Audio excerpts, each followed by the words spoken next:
You know, for centuries, we've had this idea that intelligence lives in one place, the brain. But what if that's just a tiny piece of a much, much bigger picture? Today, we're diving into a really radical new framework that finds cognition, the art of solving problems, in places you would never, ever expect. So let's just start with the big one. Is intelligence only in brains? This question right here, it challenges everything we think we know.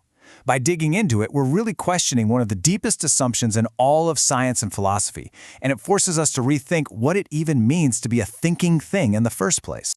For the longest time, we've had this completely neurocentric view of the world. You know, when we see something complex solving a problem, our first instinct, almost a reflex, is to look for the neurons. Yeah, the standard thinking basically draws this really hard line in the sand.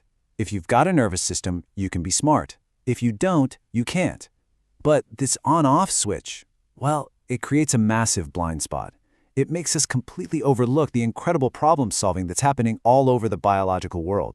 And you know what? This brain-first thinking has led us straight into what people call the cognition wars, this long, messy, and frankly kind of frustrating debate over what cognition even is. The problem is, these arguments just get stuck in these castles of abstraction, as the source material puts it.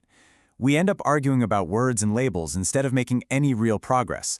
The question of whether, say, a single cell is intelligent becomes more about your personal philosophical flavor than about actual science. And this is where this quote from Michael Levin really hits home. It's the way out.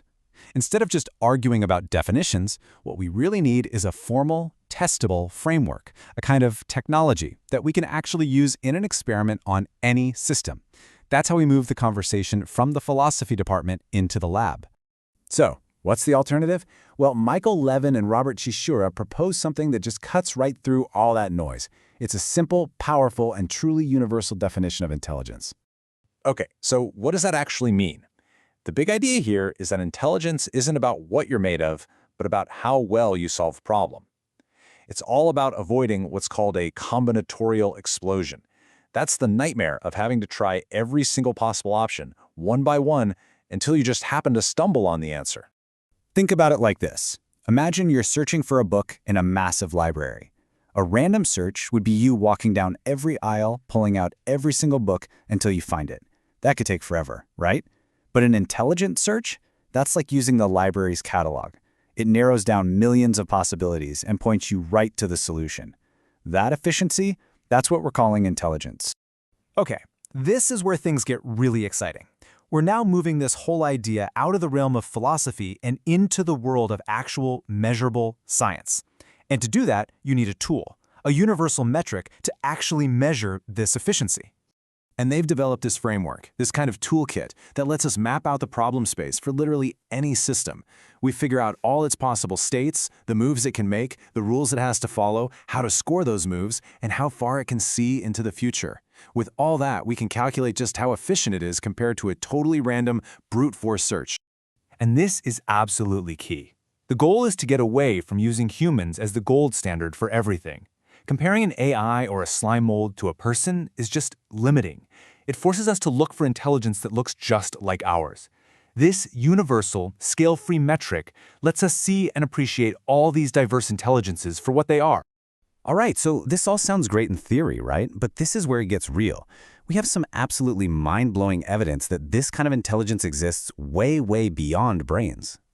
Just look at this number. A planarian worm, it doesn't even have a brain. When it regenerates its head, the way its cells navigate this huge space of possibilities to find the right way to build a head is 10 to the power of 21 times more efficient than random chance. I mean, that number is just astronomical. It's an unbelievable level of intelligence.